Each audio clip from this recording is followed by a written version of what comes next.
ለዘመናት በውስጧ የሚፈሱት ወንዞች የውበት ሳይሆን የቆሻሻ መጣያ የጤና ጠንቅና የብክለት ምንጭ ሆነው ቆይተዋል። የአዲስ አበባ ወንዞች የመጥፎ ጠረን ተምሳሌቶችም ነበሩ። የችግሩ መክፋት አዲስ አበባን ማስዋብ አይቻልም፣ ወንዞቿም ከብክለት አይጸዱም የሚል ተስፋ ቢስነት እንዲነግስባቸውም አድርጓል።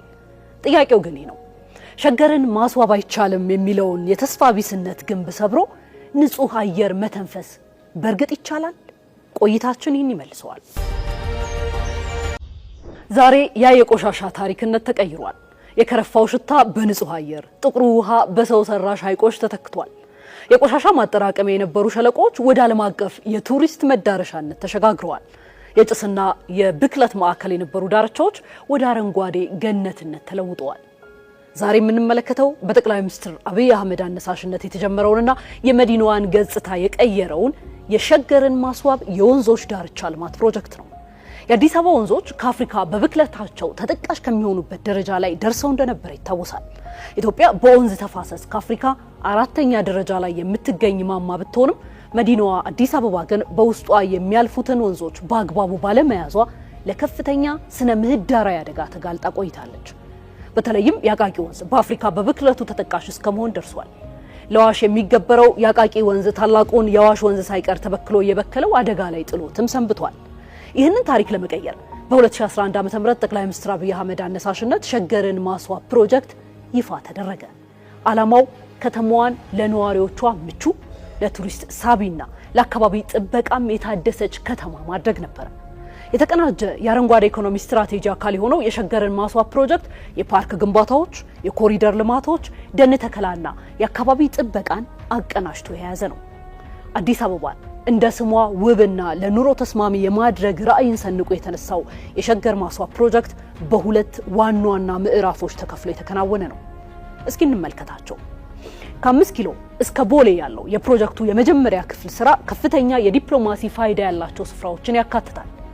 ከዚህም በተለይ በ4 ኪሎ አካባቢ የሚገኘውና ሰው ሰራሽ ሐይቅ ትላልቅ አዳራሾችንና የመዝናኛ ስፍራዎችን የያዘው የወዳጅነት አደባባይ ቀዳሚው ውጤት ነው።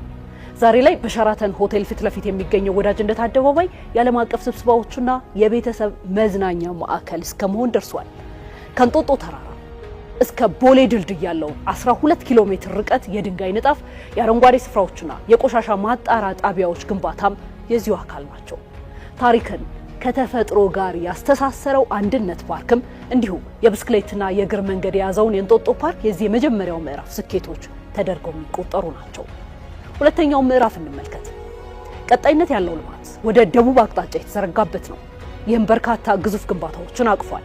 የዘመናዊነት መገለጫ የሆነው የሳይንስ ሙዚየም ግንባታና በዙሪያው ያሉ አረንጓዴ ስፍራዎች ልማትም የዚሁ ሁለተኛው ምዕራፍ ስራዎች አካል ናቸው። እስከ አቃቂ ቃሊቲ ድረስ የዘለቀው ይህ ልማት የኢንዱስትሪ ብክለትን ለመቆጣጠር ፋብሪካዎች ቆሻሻቸውን በቀጥታ ወደ ወንዝ እንዳይለቁ የሚያስገድድ የቴክኖሎጂ ዝርጋታ ላይ ትኩረት የተሰጠበትም ነው። በዚህም ቀደም ሲል ወደ ወንዙ ይፈሱ የነበሩ የፍሳሽ ማስወገጃዎች ተቋርጠው ወደ ማጣሪያ እንዲጓዙ ተደርጓል። በመቶዎች የሚቆጠሩ ህገወጥ የፍሳሽ መስመሮች ተገተው ወደ ማጣሪያ ጣቢያዎች እንዲዞሩ መደረጋቸው ፕሮጀክቱ ለአካባቢው ጥበቃ የሰጠውን ትኩረት ማሳያ ናቸው። በዚህ በሁለተኛው ምዕራፍ ቀበናና ግንፍሌን ጨምሮ በጠቅላላው 8 ወንዞች ላይ በሺዎች የሚቆጠሩ ሀገር በቀል ዛፎች ተተክለው ስነ ምህዳሩ እንዲያገግም በማድረግ ላይም እየተሰራ ነው። በፒኮክና በቀበና ወንዝ ዳርቻዎች ላይ ደግሞ መከለያ ግንቦች ተገንብተው የጎርፍ ስጋት ተወግዷል። በጠቅላላው ሁለተኛው ምዕራፍ 47 ኪሎ ሜትር የእግርና የብስክሌት መንገድ እንዲሁም 7 አዳዲስ ፓርኮችን ያካትታል። ልዩ የሚያደርገው ደግሞ የመጀመሪያዎቹ ምዕራፎች በውጭ ኩባንያዎች ቢሰሩም አሁን ያለው ሰፊ ማስፋፊያ በሀገር በቀል የኮንስትራክሽን አቅም የተከናወነ ነው። በፒኮክ ፓርክ የኢትዮጵያ ባህል የሚያንጸባርቁ ዘመናዊ ጎጆዎች፣ በፀሐይ ኃይል የሚሰሩ መብራቶችና ማራኪ የእግር መንገድ ድልድዮችም ተገንብተዋል። ለሱቆች፣ ለካፌዎችና ለጥበብ ማሳያ ጋላሪዎች የሚሆኑ ስፍራዎችም እንደዚሁ ተዘጋጅተዋል። ይህ ግዙፍ ፕሮጀክት ከ1.3 ትሪሊየን ብር በላይ ኢንቨስትመንት መሳብ የቻለ ነው። 70% የግል ባለ ሀብቶች ተሳትፎም ሸፍኖታል። ሸገርን ማስዋብ የአረንጓዴ አሻራ ፕሮጀክትንም ጭምር ያካተተ ነው።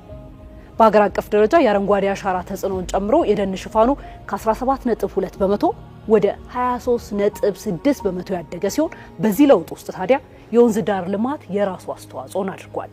ሸገርን ማስዋብ የወንዝ ዳር ልማት አበርክቶ ስነ ምህዳራዊና ኢኮኖሚያዊ ብቻ አይደለም፣ ስነ ልቦናዊም ጭምር እንጂ። የቀበናና የፒኮክ ወንዝ ዳርቻ ልማቶች እንደሚያሳዩት የወንዝ ልማት ማለት ግንብ መገንባት ብቻ አይደለም።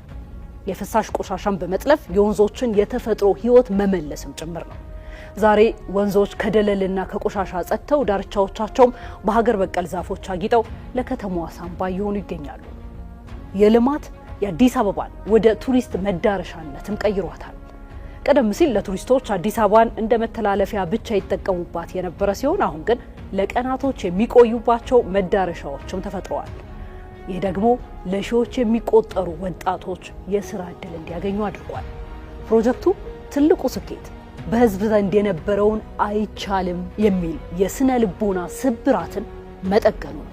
በገበታ ለሀገርና በገበታ ለሸገር አማካኝነት የህዝብን አቅም በማስተባበር የተሰሩ ስራዎች ኢትዮጵያ የራሷን ችግር በራሷ አቅም መፍታት እንደምትችል ዳግም አረጋግጠዋል። እንዲህ ያለ ግዙፍ ልማት ያለ ፈተና አልነበረም የተከናወነው። ለዘመናት በወንዝ ዳር የነበሩ ነዋሪዎች ማህበራዊ መስተጋብሮቻቸውን ጠብቆ ወደ ተሻለ ስፍራ ማንቀሳቀስ በራሱ ሰፊ ተግባር የነበረ ነው። ተነሾችን መንግስት በኮንዶሚኒየምና በካሳ ክፍያ መልሶ ለመቋቋምም ግንባር ቀደም ስራዎችን ለመስራት ተችሏል።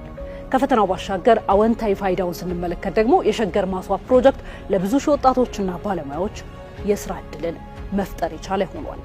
የኢትዮጵያ የአረንጓዴ ልማት ውጤትም በዓለም አቀፍ መድረክ ተመስክሮለታል። የፋኦ የአግሪኮላ ሜዳሊያና የዘላቂ ደን ልማት ሽልማት ኢትዮጵያን ስኬት ያረጋገጡ ናቸው። እንደ አውሮፓውያን አቆጣጠር በ2027 የሚካሄደውን 32ኛውን የተባበሩት መንግስታት የአየር ንብረት ለውጥ ጉባኤ ኮፕ 32ን ለማስተናገድ የተመረጠችውም በዚሁ በአረንጓዴ ልማት ስኬቷ ነው። ይህም አዲስ አበባን የአፍሪካ የአረንጓዴ ልማት ተምሳሌት ያደርጋታል። የሸገርን ማስዋብ ፕሮጀክት የይቻላል መንፈስ ውጤት ነው። አሁን የቀረው ስራ እነዚህን ውጤቶች መጠበቅና መንከባከብ ነው።